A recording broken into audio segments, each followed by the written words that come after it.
Le morning, les GG, tout sur les dessus de l'actu, les grandes gueules. Parlez beaucoup, mangez l'argent, voyagez beaucoup seulement, mais travaillez beaucoup, créez des choses, emploie des jeunes, non, non, non. Les dirigeants africains, les dirigeants sont comme ça. Les grandes gueules. Jeudi 30 mars, fidèle au poste, fidèle au rendez-vous de la Guinée, les grandes gueules qui vous parviennent tous les soirs en prime en rediffusion sur Suite FM, la 99.4, modulation de fréquences dans la zone de Conakry. Vous êtes en région, vous nous suivez sur nos antennes régionales 99.7 à Boké, mais aussi dans le Fouta, 99 tout court, dans Toulou, Nabaya, à Kankan Centre. Merci de votre fidélité du côté de la forêt, de la région forestière. C'est Zali FM Liberté qui relaie cette émission, pendant que du côté de Kindia, c'est Kanyazik qui s'y colle. Vous avez trois possibilités, comme vous les connaissez d'habitude, pour réagir à nos sujets. 3 GGO 8037 si vous êtes abonné Orange, ou faites le 657 39 13 13, l'autre plateforme sur laquelle vous pouvez également nous faire parvenir vos réactions. Vous pouvez également aller sur notre site internet www.espacefmguinée.info ou sur Twitter #EspaceGG, et le soir vos réactions vont défiler en bande passante sur la télévision d'une autre planète. Merci de nous rejoindre à la une. Ces questions qui taraudent les esprits en Guinée. Quel schéma de sortie des crises, quelle réponse, quel traitement faut-il réserver aux réclamations portées par les partis de l'opposition républicaine? Le débat fait rage au sein de l'opinion. Pendant ce temps, les tractations en vue d'une rencontre entre le président de la République et son principal opposant continuent. Toutefois, ceux qui y travaillent en vue justement d'un déclic à la sortie des crises, tout en étant guidés par la nécessité d'arriver à une solution, doivent faire avec l'impératif de ne pas sortir des limites imposées par la loi. Voici toute l'équation. Comment y faire face? Comment résoudre cette équation sans violer la loi? Entre autres questions que nous nous posons ce matin. Pour y répondre, notre invité, M. Alousseni Makanera Kake, de l'opposition républicaine, ancien ministre, sera avec nous dans cette émission. Affaire CUNET, on y revient, alors que la société de marketing des réseaux tente de se blanchir des graves accusations portées à son encontre. Il n'en demeure pas moins qu'elle reste dans le viseur des hommes du colonel Moussa Tegoro, sans rémission aucune. La chape de plomb qui s'abat sur les responsables et intervenants indépendants de la société CUNET se poursuit. De nouvelles arrestations ont été opérées ces derniers jours par les services spéciaux chargés de la lutte contre la drogue et le crime organisé dans les rangs de la société. Comment celle-ci fait-elle face à ces épreuves et que répond-elle aux accusations mises à sa charge? Entre autres questions que nous nous posons ce matin dans cette émission. Monsieur Souleymane Doumbouya, il est DG de Africa Business and Consulting et consultant résident pour CUNET en Guinée. Il sera avec nous dans cette émission dans la deuxième partie. Et puis notre coup de cœur vers la fin de l'émission, monsieur Fassine Gadiri Cissé, docteur en économie du développement à Paris 1 Panthéon Sorbonne, enseignant-chercheur. Il viendra nous parler de cette plateforme numérique et multimodale dénommée Alternative Guinée. Il sera avec nous vers la fin de l'émission. Merci de rejoindre l'équipe. Ahmed, bonjour. Bonjour, avocat. Moussa Moïse Silla, bonjour. Avocat Titi, Diallo, bonjour. Nabila Moussa Silla, bonjour. Bonjour, Robert Sarah Koulemou. Bonjour. Bien. Qu'est-ce qui se passe? Je voulais dire Titi Junior, je me perdais dans mes mots. Bien, parce que l'original est là, on le connaît. Il est très célèbre, il a joué au football, nous on l'a vu à l'écran. Je ne suis pas moins célèbre. Mais toi, on t'a pas vu. Bien. Bonjour, Mohamed Mara. Bonjour. Bien. Merci donc de nous rejoindre. Merci de votre fidélité. Pour commencer, Moussa, très rapidement, on va survoler l'actualité. OGC, le DG suspendu, réhabilité. Vous nous apprenez ce matin. Les tractations ont porté fruit. Vous savez, dans cette émission, c'est pas une bonne nouvelle. Nous avons. C'est comme ça que va la Guinée. Ainsi va la Guinée. C'est pas du tout une bonne nouvelle. Hein. Ainsi va la Guinée. Tamba Zakari Milimono a dû passer de nuit blanche. Ouais, je comprends pourquoi il n'est pas venu. Mais j'imagine, vous imaginez la réhabilitation du DG lui a donné un coup de poing sur le nez. Ouais, donc clair. Du coup, il est en convalescence du côté de Mamou. Il est en train de se remettre de cet affront. Je pense que dans ce pays, il va falloir prendre un peu au sérieux ceux qui prennent de leur temps pour mener des enquêtes, pour faire des investigations. Je vous raconte rapidement ce qui s'est passé. Lorsque M. Oyegui Lavogui a pris la décision administrative de suspendre le directeur général de l'OGC, c'était en réaction contre une attitude qu'il a eue à son égard, parce que c'est sa hiérarchie, donc la tutelle. Il n'a pas du tout, il ne s'est pas référé à sa tutelle en recevant, vous savez bien, ce monsieur qui aspirait à être à la tête de l'ensemble des plateformes d'OGC de l'Afrique. Donc il a géré ce dossier à son niveau sans se référer à sa hiérarchie. Une décision de suspension donc a été prise à son encontre, mais avant même l'expiration de la décision de suspension. Des tractations menées par le mariage de 2 coordinations nationales, la coordination de la Basse-Côte et la coordination du Manding. Alors ce mariage-là, entre ces 2 coordinations, a fait pression sur le ministre Oye Guilavogui. Aujourd'hui, il a un énorme bœuf sur la langue, il ne peut pas parler. Eh bien, au risque d'avoir sur son dos, parce que ceux qui donnent de la force à ces coordinations, eh bien, ce sont ces ministres-là, ce sont ces commis de l'État qui pensent qu'en agissant contre la volonté de ces coordinations, ils auront toute une communauté sur leur dos. Je vous dis, c'est faux. Eh bien, il a cédé. Il a dit, il a cédé, oui. Il dit, je ne peux pas avoir tous ces sages, en guillemets, sur mon dos. Eh bien, il a pris une autre décision pour réhabiliter Monsieur Camara. Les grandes gueules. Il est remis en service. C'est clair. Alors, il y a 25 milliards de francs guinéens qui manquent à l'appel dans les comptes de l'OGC. Au-delà de cette pression qui a été mise sur lui par les 2 coordinations de la Moyenne Guinée et de la Basse-Côte et du Manding, il y a un autre fait. Et je pense que cette décision prise par Malado Kaba, qui a demandé à ce que l'OGC, le directeur général, donne des justificatifs par rapport à la déperdition de ces 25 milliards, qu'il y ait des raisons valables, des pièces comptables qui prouvent leur utilisation. Mais si cela n'est pas fait, elle a décidé de transmettre le dossier à la justice. Formidable. Dites-moi, formidable, c'est trop tôt. Formidable, dites-moi c'est trop tard. Que ces 2 coordinations ne vont pas, parce qu'elle a donné un délai de 30 jours, ces 2 coordinations ne vont pas. Je salue cette, elle a pris cette décision courageuse. Ça n'ira nulle part.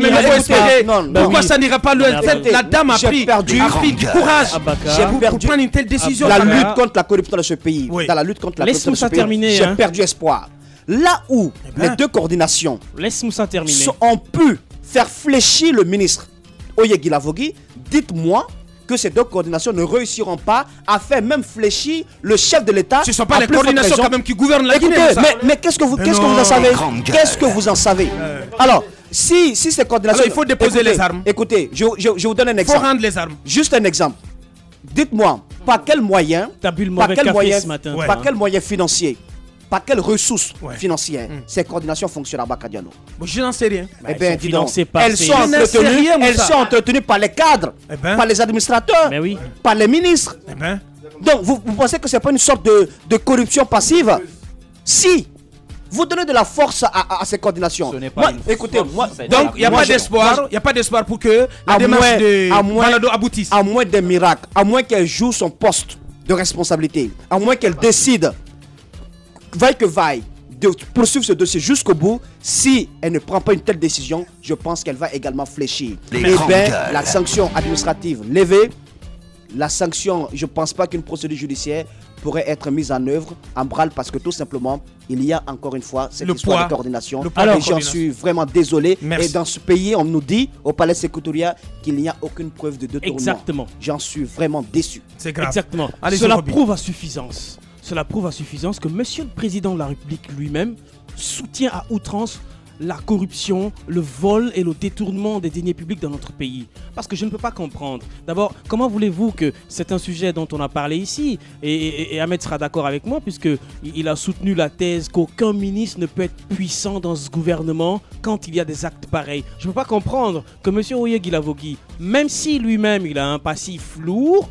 que M. Oye Guilavogui décide de suspendre son subalterne parce qu'il considère qu'il y a eu détournement des fonds et que ce monsieur, qu'on mette la pression sur lui pour qu'il réhabilite un directeur qu'on accuse quand même avoir défoncé complètement les caisses de l'OGC, et que un type pareil soit réhabilité dans ses fonctions.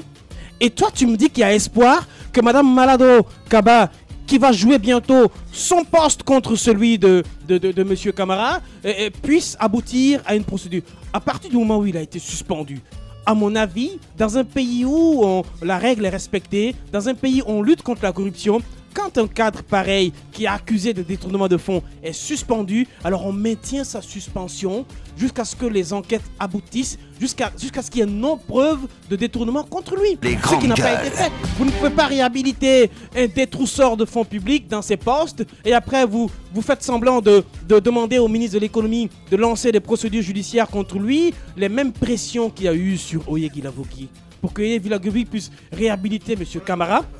Malado, c'est très facile. C'est très. Non, mais attendez. Malado, si tu le dis, hein. Malado.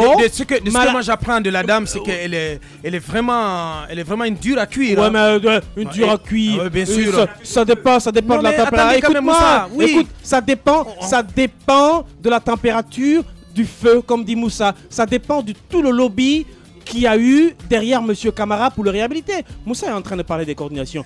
Tu te rends pas compte combien de fois les coordinations ont une influence énorme sur les dirigeants de notre pays. Tu peux pas te rendre compte. Et ces coordinations-là, Moussa le dit très bien, ces coordinations-là, tu penses que c'est où ils prennent leurs popotes? Ils prennent leurs popotes dans les directions. Ils prennent leurs popotes dans les ministères. Toi, monsieur le ministre, si tu refuses de les soutenir, ben, tu vas sauter. Toi, monsieur le directeur, si tu refuses de mettre la main à la poche, tu vas sauter.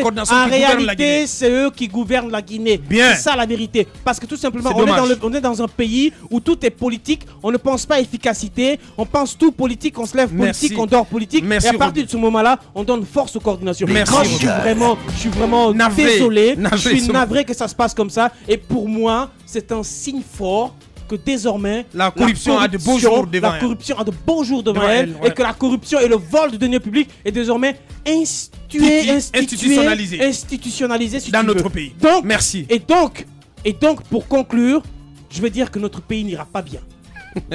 Merci Roby. Allez-y, Ahmed. Ben écoutez, toujours égal à lui-même. Oui, ben écoutez, on dit que je suis dessus, ceci. Moi, je suis pas. Écoutez, c'est quand vous croyez à quelque chose. C'est ce que je vous ai toujours dit. Quand c'est le contraire, ben vous êtes déçu, vous êtes choqué.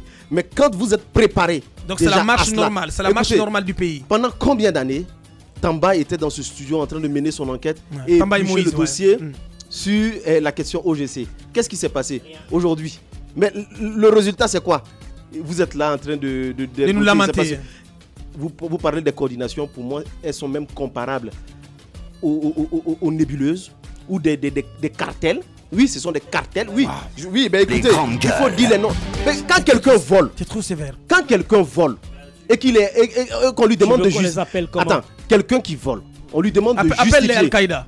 On lui demande de justifier et vous venez demander pardon pour qu'on le laisse. C'est comme ça? Vous voulez l'évolution de ce pays? Je dis non. On nous dit que M. Alpha Condé est incapable, il est ceci, il n'aime pas la Guinée. Je pense qu'il n'est pas le seul. Beaucoup se cachent derrière des tuniques, mais ils n'aiment pas aussi la Guinée.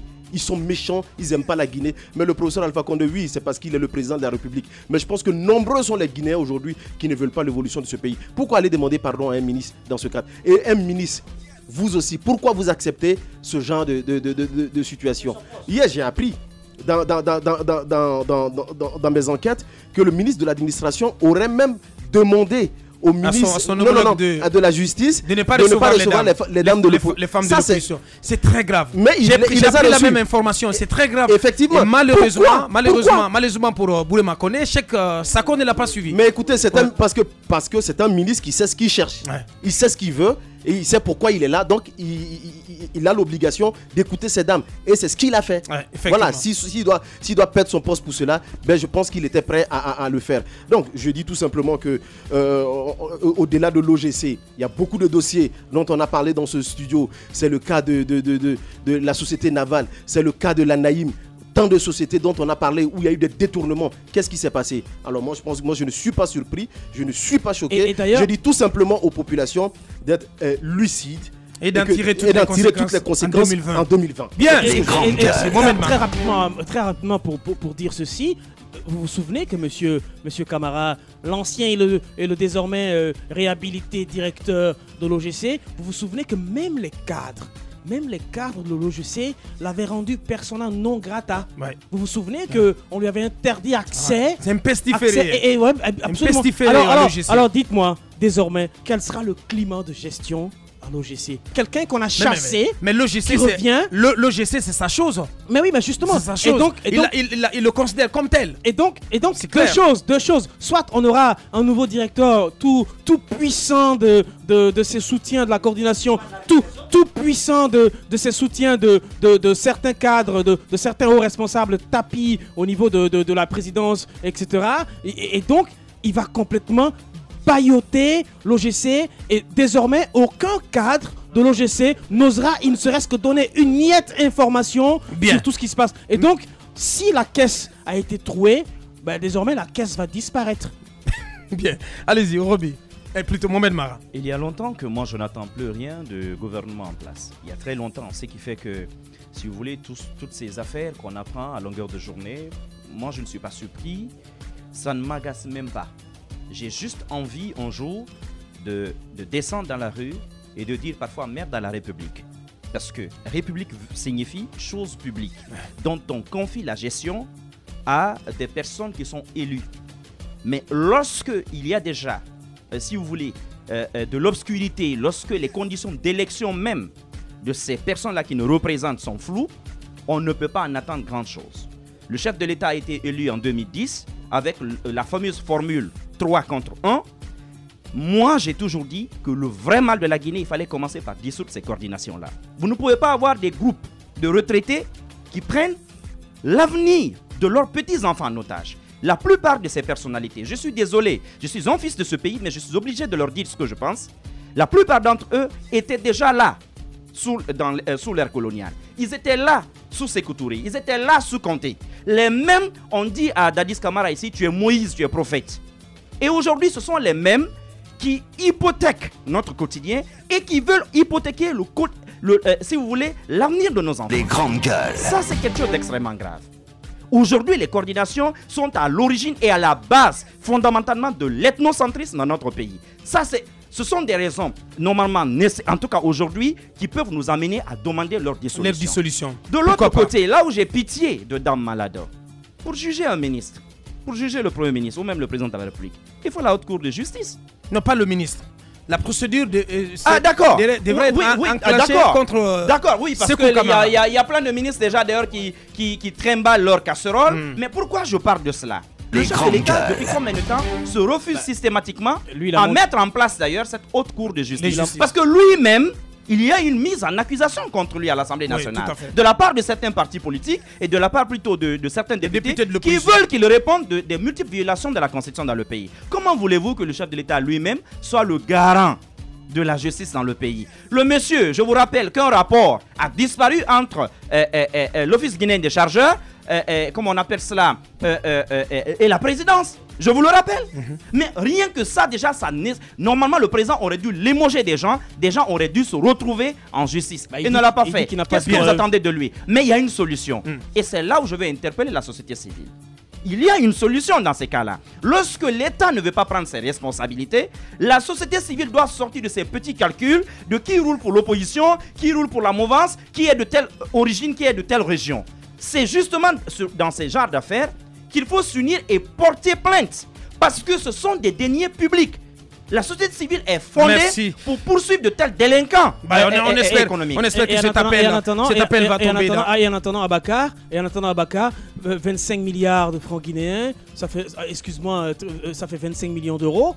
Et on cherche 60 millions d'euros pour pouvoir satisfaire les revendications syndicales. Voilà un seul individu qui a dilapidé 25 milliards de francs guinéens. 25 millions d'euros. 25 millions d'euros. Et après, on va nous dire non, mais non, on va payer. Non, mais il n'y a pas d'argent. On va satisfaire. Oui, justement, on va satisfaire les revendications syndicales. Mais en attendant, on va faire des coupes budgétaires par-ci. Et désormais, tour à tour, de l'électricité à commencer, etc. Donc, voyez-vous, ça. Et alors que chez Monsieur Camara lui seul, Il se tape 25 milliards. C'est un corrupteur. Tu sembles l'oublier, Roby. C'est un gros corrupteur. Rappelez-vous son odyssée avec Lamine Guirassy. Oui, bien sûr. Je vous le répète. Donc, vous êtes en train de parler des coordinations, mais qui vous dit, quelqu'un qui a proposé 100 millions à Lamine Guirassy, qui vous dit que ce même monsieur ne peut pas proposer plus aux coordinations? Bien. Voilà. On va progresser dans cette émission. On va parler de l'usine Frigia. La marche vers le redémarrage se fait plus concrète, Moussa Moïse. Nous avons vu hier une fumée. Elle n'est pas blanche, mais c'est une fumée blanche quand même pour moi. Parce que pendant près de 5 ans, cette usine est restée fermée. Il n'y avait pas de fumée. Même si c'est une fumée noire qui sort, je pense que c'est une fumée blanche. Ouais, les moteurs parce que simplement c'est une promesse qui a été faite. Je pense que la promesse a été tenue par les Russes. Ils avaient dit que ça allait redémarrer vers le 1er du mois d'avril. Le 1er du mois d'avril, je pense que le ministre Dr Kassouli... Ça dit le lundi. Hein. Voilà, Dr Kassouli, lorsqu'on l'avait appelé la dernière fois, il était certainement en réunion, il n'avait pas toutes les informations sur le début même de le redémarrage de cette usine. Mais sur ce qui a été dit, je pense que c'est déjà un premier pas dont il faut se féliciter. Maintenant, après, il y a tout un contenu dans le protocole qui a été signé avec les Russes. Je pense qu'il va falloir suivre cela de très près et pour qu'il y ait une incidence sur la vie des Friaka qui ont quand même qui ont souffert pendant ces 5 années. Ouais. Vous savez, sur le plan social, ce que l'usine de Fria représentait pour les Friaka. Ouais. Sur le plan économique également, je pense qu'il va falloir que l'État suive tout cela et qu'on donne plus de détails également sur Djanjan qui est une sorte d'appendice dans ce dossier-là. Ce sont des sources de compensation même de Frigia. Exactement, parce qu'on apprend que... les informations, Frigia va tourner à perte. Voilà, parce que la teneur en bauxite serait assez faible, donc c'est pas une usine qui soit rentable. Donc, Djanjan viendrait donc compenser tout cela. Mais pour une première, je pense que c'est déjà à se féliciter sur la reprise le redémarrage de cette usine, parce que la première chaudière a laissé échapper une fumée. Bien. Voilà. De l'autre côté, Mohamed Mara, INIDH attendu dans la journée le renouvellement du bureau exécutif de l'institution. Renouvellement du bureau exécutif, je me pose des questions. Je vous rappelle qu'en 2011, il y a eu une loi adoptée au CNT, notamment portant sur la composition et le fonctionnement de l'institution nationale indépendante des droits de l'homme. Mais à sa promulgation, on s'est rendu compte que le texte avait été retouché de manière substantielle dans les couloirs de la présidence. Et personne dans ce pays n'a exigé de M. Alpha Condé, de son gouvernement, en tout cas, qu'on fasse la lumière. Une loi de la République, une loi organique, a été tronquée avant sa promulgation, a été falsifiée.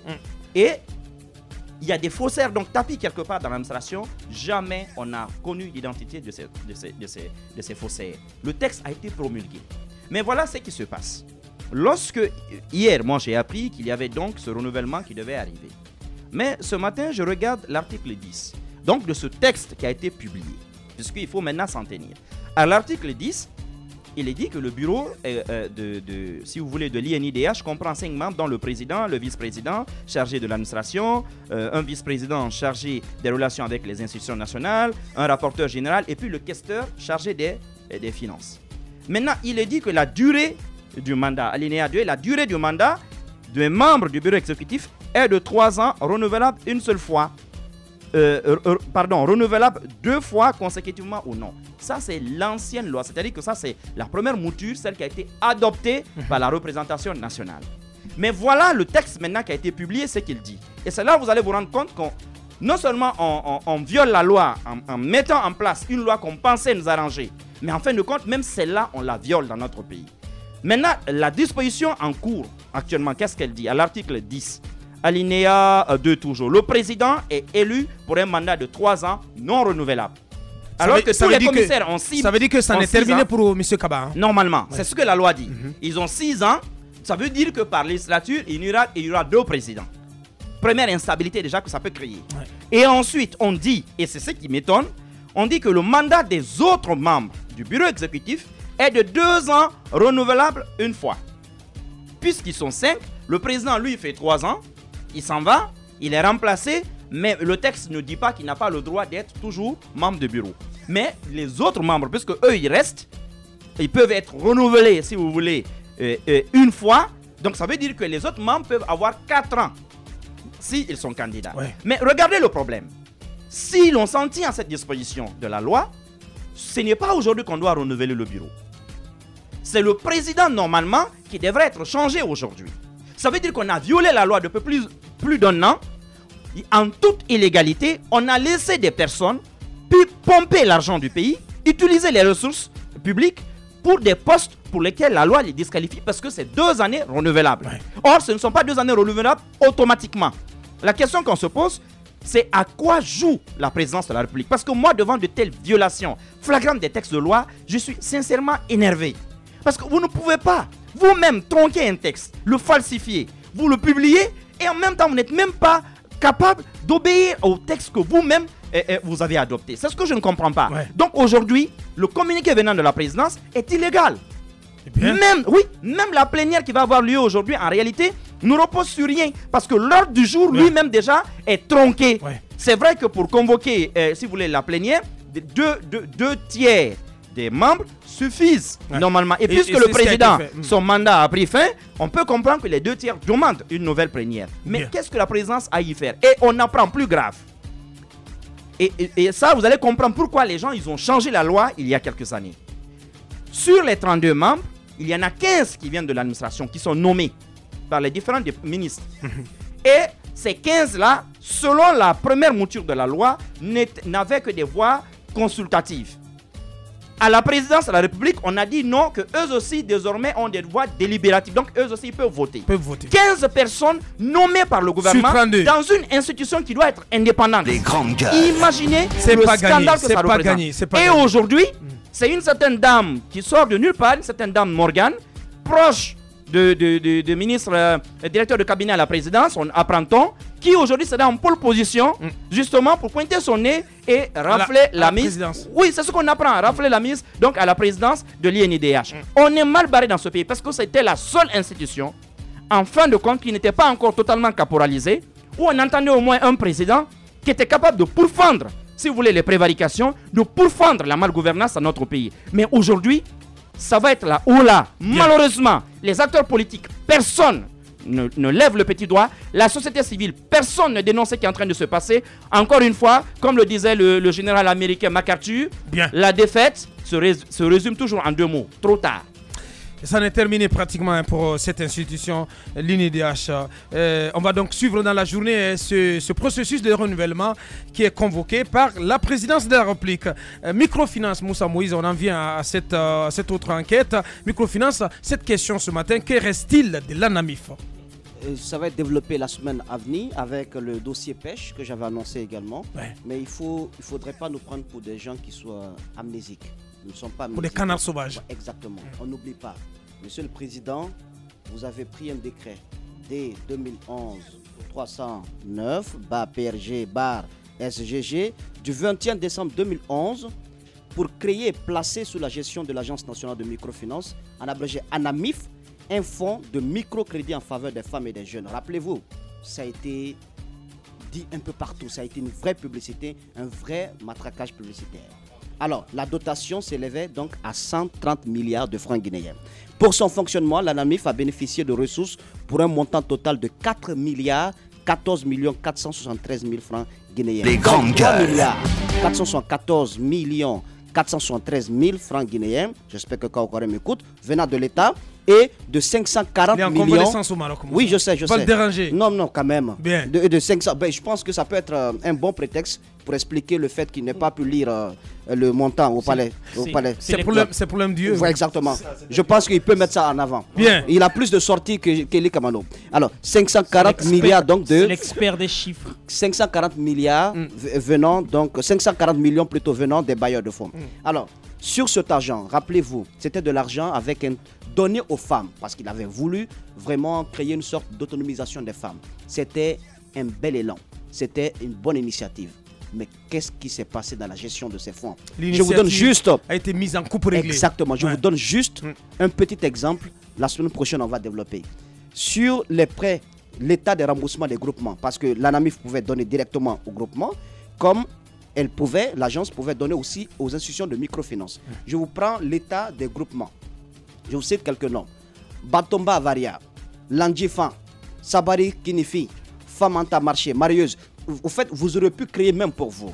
Hein? Mbalia de Madina, femme de Matoto, Union Femmes Caritex, Nabaya, Coopérative Moneba.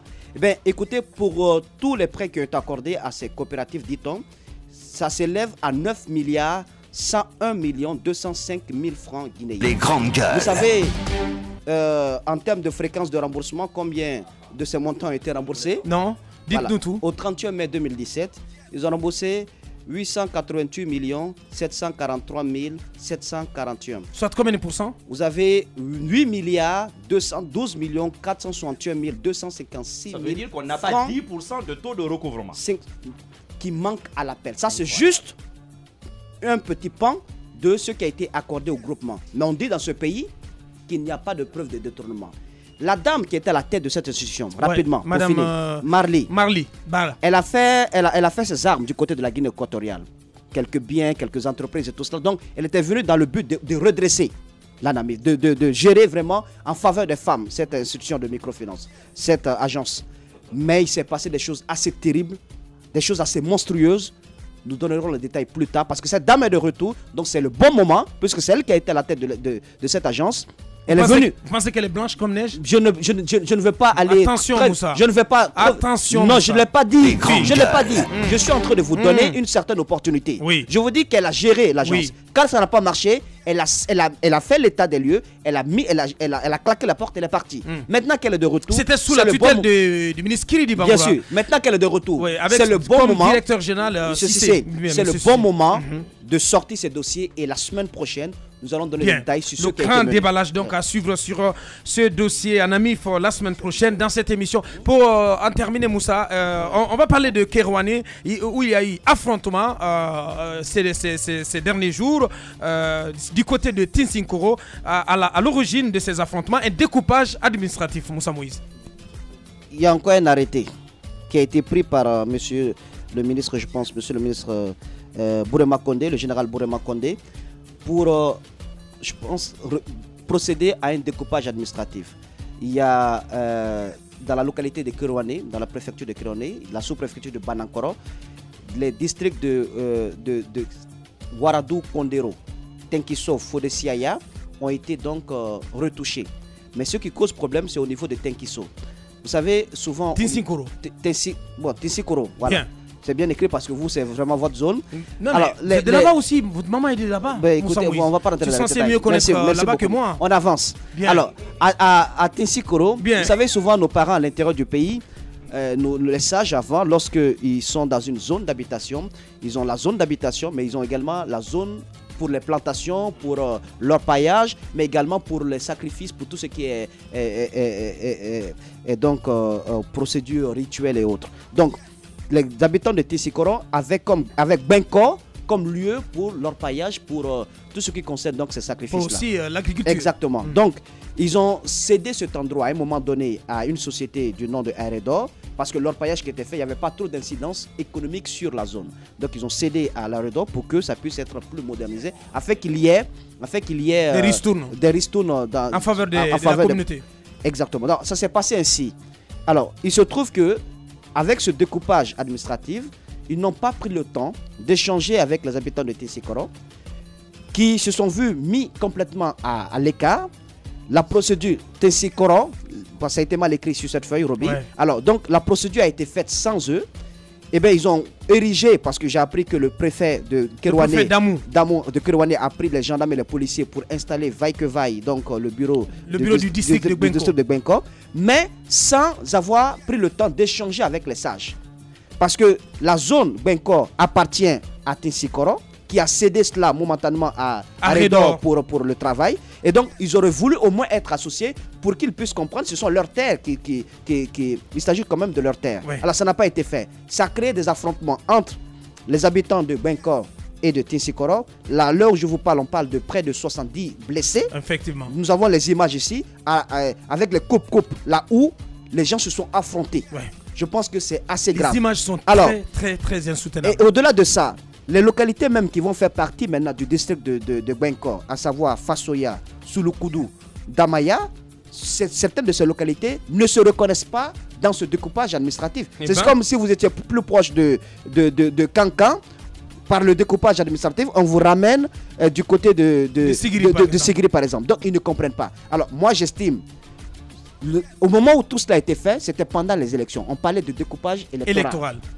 Qu'on profite d'un découpage électoral pour faire un tel truc, pour imposer un découpage administratif, c'est assez grave. C'est ce qui a causé des problèmes au RPG dans le village de votre ami Magnon Sissé. Parce qu'on ne prend pas souvent compte des autochtones, on ne prend pas souvent compte de leur importance. On décide comme ça, tue-tête, de faire les choses et ça crée exactement des problèmes. C'est pourquoi là-bas, c'est un jeune qui a décidé de sortir du RPG, qui a émergé. Donc, et cela, ça crée des problèmes parce que les habitants de Tissikoro ont dit, et vous avez écouté, qu'ils préfèrent mourir que de laisser de voir leur terre partie de la sorte. Bien. Donc le ministre Bourema Condé, il lui appartient parce qu'il avait dit, selon le président des ressortissants, il avait dit qu'il n'était pas au courant de ce découpage administratif, mais avec cet arrêté, je me rends compte qu'il est bien au courant de cela. C'est lui qui l'a signé. C'est lui qui l'a signé. Le préfet également qui refuse, qui ne souhaite pas, en tout cas qui m'a pas parlé. Alors donc il faudrait également qu'il puisse s'exprimer parce que c'est pas normal. Donc la faute à qui? La faute à l'administration territoriale. Vous ne pouvez pas quand même des gens qui ont vécu en harmonie, qui ont toujours vécu ensemble. Tout ça avec un arrière-plan de la corruption, Moussa. Mais le préfet a accusé, c'est pourquoi il devrait s'exprimer. Il a accusé de prendre 10 millions, 15 millions, 20 millions avec certains villages pour les transformer en district. Je pense que c'est une accusation assez grave en tant que à laquelle il doit répondre. Exactement, il doit répondre pour se défendre. Vous vous rappelez quand même que certains administrateurs ont été accusés à un moment donné dans notre pays qu'en fonction du lieu d'origine de leur copine, ils transformaient les villages de leurs copines en district. Il ne faudrait pas qu'on puisse procéder comme ça à la volée, à des découpages administratifs, alors qu'il s'agissait à l'époque de découpage électoral. Donc c'est assez grave. Le ministre de l'administration du territoire doit prendre ce problème très très au sérieux. Le préfet doit s'expliquer. Le même problème sévit actuellement du côté de Kankan. Je ne retiens pas le nom du deuxième village, mais c'est Fodekaria et un autre village du côté de Kankan. Je pense qu'il va falloir faire très attention à ce genre de choses parce que ça crée des affrontements intercommunautaires. Merci Moussa. Ahmed, ça vous inspire quoi? Oui, justement, je rebondis sur ces derniers mots. C'est quand même source de tension, il faut le signaler. Ça peut amener à des tensions entre les communautés. Oui. Effectivement, puisqu'il y a quand même une question de gain qui se pose là. Mais je pense que les populations aussi ne devraient pas céder à cette violence, à cette manipulation, comme je peux l'appeler aussi. Je pense qu'on a des cours de tribunaux qu'on peut également saisir dans ce cadre-là pour être rétabli dans ses droits. Donc, je demande aux populations de ne pas céder parce que là où nous sommes aujourd'hui, je pense que l'heure est grave. L'heure est grave quand on sait que ces mines apportaient, si on peut le dire, même si Moussa parlait à l'état sauvage, ça ne rapportait pas beaucoup, mais à un certain moment, ça rapportait. Oui, il y a de l'exploitation industrielle maintenant. Industrielle maintenant. Donc, quand on décide de ne plus faire bénéficier ces populations de tous ces gains, je pense que ça peut créer des précédents fâcheux. Donc il ne faut pas en arriver là. Mais je demande aux populations de ne pas du tout céder, de saisir les autorités. Allez-y. Oui, mais ça n'a jamais été fait, Ahmed. Il n'y a pas un préalable. Malheureusement, oui, mais on a beau chanter ici, on a beau faire la promotion de la saisie des cours de justice pour régler des problèmes liés à des conflits, liés à des litiges, etc. S'il n'y a jamais eu de précédent, il y a toute cette crise de... Oui, d'accord, mais il faut le faire dans un contexte où vous êtes sûr d'aboutir. Mais non, attends, mais Ahmed, permets-moi d'aller. Il n'y a pas de précédent, il n'y a pas de jurisprudence en la matière. Mara sera d'accord avec moi. Moi, je suis en train de dire, encore une fois, que la justice est centrale dans notre pays. Nous voulons construire un État démocratique, il faut rendre justice. Nous voulons avoir... Il faut saisir la justice. Il ne faut pas céder à la pression. Il faut pas... C'est vrai qu'en encourageant les populations à le faire, je ne suis pas en train de dire qu'il ne faut pas encourager les gens à le faire, mais la pression doit être ailleurs. La pression doit être mise sur la justice elle-même afin qu'à un moment donné, lorsqu'elle est saisie pour des dossiers, qu'elle soit prompte à rendre la vérité. C'est seulement comme ça qu'on va construire un état de droit. C'est seulement comme ça qu'on va respecter les institutions. Dans un pays où la justice n'est jamais dite, dans un pays où la justice n'est que pour les forts, il n'y a pas d'état de droit, il n'y a pas d'institution. Merci Robert. Mohamed, en 30 secondes, très rapidement. Je crois quand même que les gens ont le droit aujourd'hui d'attaquer cet acte-là devant la Cour suprême. C'est ouvert, mais si vous vous souvenez bien, il y a déjà un peu plus d'1 an que j'ai soulevé cette question. Lorsqu'il y a eu le découpage électoral, ces problèmes-là ont commencé en réalité à se présenter. On l'avait soupçonné. Moi, j'étais dans la région de Zérékoré à l'époque où j'avais vu des secteurs qu'on venait de créer qui n'étaient pas rattachés à des quartiers et où on prévoyait déjà d'implanter des bureaux de vote. C'était déjà un gros problème. Et dans beaucoup de localités, il y avait ce problème. Ce qui est étonnant, on a l'impression de se retrouver en période coloniale. Parce que c'est quand même les colons qui n'ont pas tenu compte des us et coutumes, qui n'ont pas tenu compte des frontières sociologiques, qui ont tracé comme ça à l'emporte-pièce et ils ont parfois écartelé si vous prenez aujourd'hui Kourémalé, c'est, si vous voulez, un même village, mais qui se retrouve à cheval sur 2 pays.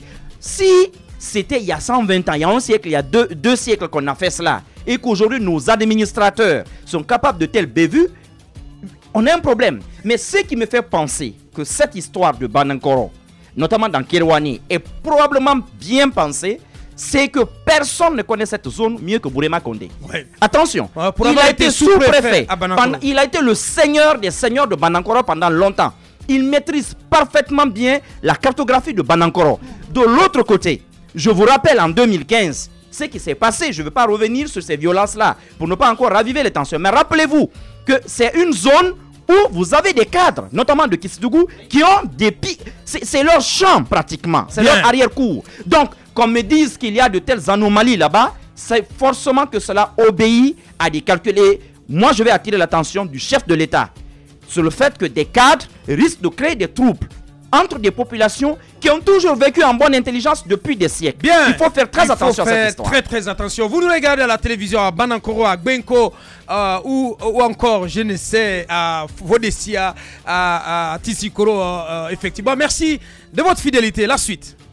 Tout homme qui fera profession de rechercher la vérité et de la dire sera toujours odieux à celui qui exercera l'autorité. Condorcet. Bienvenue chez les GG sur Radio Espace Guinée. Les grandes gueules. Tout sur les dessous de l'actu. Ici, l'actu rime avec liberté de ton sur Radio Espace. Cette émission, ce rendez-vous à retrouver tous les soirs dans la zone de Conakry en rediffusion sur 99.4 Suite FM. Vous nous regardez à la télévision à Bokeh Centre. Merci de votre fidélité. Dans un instant, notre invité, le premier, vous le voyez à l'écran, Monsieur Aloussène Makanera Kake, ancien ministre, il est de l'opposition républicaine, porte-parole de cette opposition républicaine. Il va nous le confirmer. Ces questions qu'on va lui poser et qui taraudent les esprits en Guinée, quel schéma de sortie de crise, quelle réponse, quel traitement faut-il réserver aux réclamations portées par les partis de l'opposition républicaine? Le débat fait rage au sein de l'opinion. Monsieur Aloussène Makanera Kake, il a sa lecture de cette actualité. Il va donc nous la livrer dans quelques instants. Un peu plus tard dans la deuxième partie, on revient sur cette affaire à CUNET, alors que la société de marketing réseau tente de se blanchir des graves accusations portées à son encontre. Il n'en demeure pas moins vrai qu'elle reste dans le viseur des hommes du colonel Moussa Tchegoro. Monsieur Souleymane Doumbouya, consultant résident pour cette société CUNET, il sera avec nous dans la deuxième partie de cette émission. Et puis notre coup de cœur, docteur Fasciné Gadiri Sissé, docteur en économie du développement, Paris 1, Panthéon-Sorbonne, enseignant-chercheur. Il viendra nous parler de la plateforme Alternative Guinée. Avant de lire vos réactions, on va le faire dans la deuxième partie. On a juste le temps d'introduire notre premier invité, Monsieur Aloussène Makanera Kake. Bonjour. Bonjour. Merci de répondre à notre invitation. C'est toujours un grand plaisir pour moi d'être là. Vous avez écouté nos sujets préliminaires qui ont été développés? Malheureusement, j'étais avec le directeur, je n'ai pas suffisamment... Alors, on a parlé notamment de corruption, de la lutte contre la corruption. Vous avez entendu le chef de l'État récemment qui a dit devant l'opinion publique nationale qu'en Guinée, il y a assez d'accusations sur les cadres, mais il n'y a pas de preuves. Donc, pour étayer tout cela. Oui, lors de ces consultations avec la société civile. Donc, ça veut dire qu'il n'y a pas de corruption dans notre pays, quoi. Non, et puis hier, il était à Bofa. Hier, il était à Bofa. Il a dit que malgré les marches, la Guinée avance. Et vous qui étiez auprès de lui à l'époque, est-ce que vraiment il n'y a pas de corruption dans ce pays? Parce qu'on vous donne un bel exemple. Monsieur Sékou Camara, l'ancien et le prochain directeur de l'OGC qui était accusé de détournement de fonds de plus de 25 milliards de francs guinéens, a été réhabilité. Ça vous inspire quoi tout ça? Je voudrais vous dire que si cette déclaration est venue du président de la République, c'est une déception. Parce qu'un président de la République doit être le mieux informé. S'il ne l'est pas, il ne mérite pas d'être président de la République. Parce que gouverner, c'est prévoir. Prévoir d'abord suppose que vous êtes informé avant les autres et vous anticipez. Maintenant, dire si le président ne connaît pas, là je ne suis pas d'accord. Mais ce qui est évident, la sève nourricière de ce régime, c'est la corruption. Parce que ce régime se repose sur les cadres, surtout ceux qui gèrent les régies financières. Ce que j'ai vu vous avez des preuves, des exemples? Mais ça ne finit pas. Vous avez été quand même au sein de l'administration. Je vais vous donner des exemples. Je vous dis, c'est en Guinée seul et nulle part ailleurs, vous pouvez voir un directeur qui peut aller faire des cadeaux à l'État. Ça, au moins, vous avez vu, ça est couvert par la RTG. Vous parlez de quel directeur? Bon, l'OGP, par exemple, a fait beaucoup de cadeaux à la RTG. Et l'ONAGI a fait beaucoup de cadeaux aux préfectures, des orchestres, des centaines de millions de francs guinéens. Comme si... En matériel ou en cash flow? Non, bon, en matériel. Quoi qu'il arrive, c'est des cadeaux qu'ils font. Alors que le principe élémentaire des finances publiques, c'est le principe de ces spécialités qui dit un franc de l'État qui doit aller quelque part ou qu'on doit percevoir doit être autorisé par l'Assemblée nationale. Même pas le président de la République. Bien, la Guinée marche et malgré les marches, la Guinée avance. Il a dit hier, le président Alpha Condé en se rendant sur le site de Bel Air Mining. Ça vous dit quoi? Bon, ça c'est un langage politique. Il veut rassurer les gens, c'est pas mauvais. Moi je ne peux pas le critiquer pour ça, mais si la Guinée marche, nous sentons. Lui-même, il l'a senti. La Guinée marche, mais il a été La Guinée avance. La Guinée avance, mais il a été incapable d'augmenter le salaire des fonctionnaires. Si la Guinée marche, donc peut-être ça marche pour eux, le petit clan, mais pas pour l'ensemble des Guinéens. Peut-être pour la zone de Bokeh aussi, où il y a quand même assez de sociétés qui font des merveilles. Oui. Avant-hier, j'ai eu une conversation téléphonique avec la mère de mes enfants. Mais ce qui se passe à Bokeh, c'est déplorable. Les Bokékas sont des martyrs aujourd'hui. Bien. En pleine ville, vous ne pouvez pas rentrer vous coucher dans votre lit après 2 heures. Tout est de la poussière. Bien, le temps est donné. Notre invité, Monsieur Aluseni Makane Akake, comme vous le connaissez, comme vous l'aimez, et on va en découdre davantage avec lui dans la deuxième partie de cette émission. On parlera de politique, mais aussi d'autres sujets au menu de cette interview. Monsieur Suleiman Doumbouya de CUNET qui se prépare. Et une pause, on revient. Véritable success story de la radio Espace Guinée, les grandes gueules, détentrices des meilleurs scores radio en Guinée, de la meilleure émission talk show, a donné le créneau horaire du départ au bureau et du retour à la maison, récoltant depuis des années consécutives le titre d'émission la plus écoutée en Guinée, toutes catégories confondues. Un grand total de plus de 5 millions d'auditeurs ont été fidèles au talk show Les GG, diffusé jour après jour sur toutes les stations du réseau Adafo Média de 9h à 10h30, un exploit qui restera longtemps dans les annales de la bande FM en Guinée.